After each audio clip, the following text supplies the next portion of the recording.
morning po sa lahat. Maaga pa.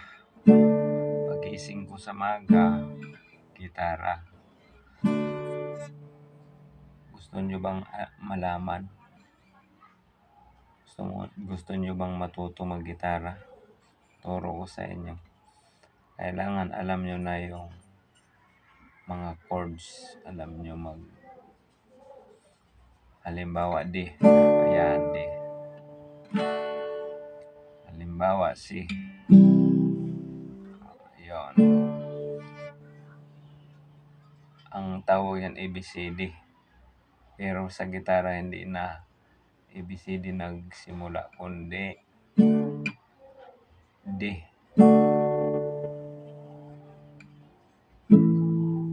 Ayan.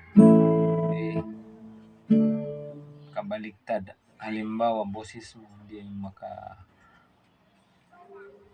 hindi tumama doon sa D.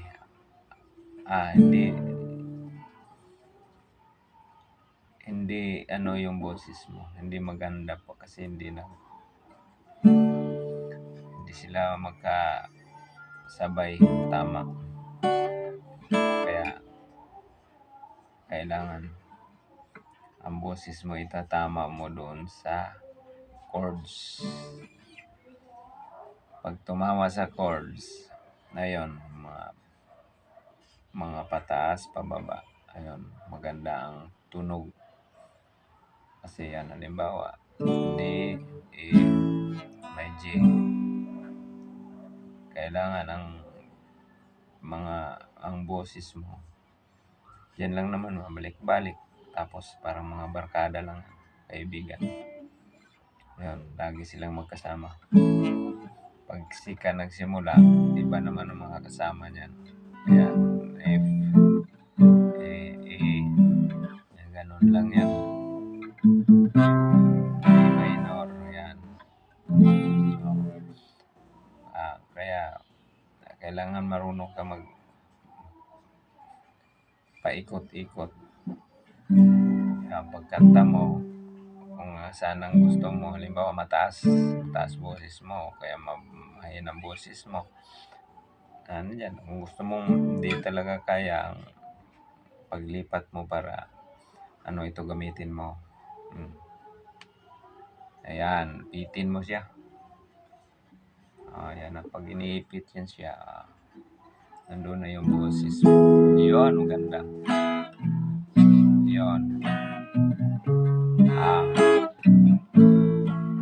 Sample lang ako. Isip ko'y litong-lito, mga panahon nais kong mali. Bakit ba palagi yung mundo ginagalawan? Ayan, tanggalin natin. Nandun na yung boses.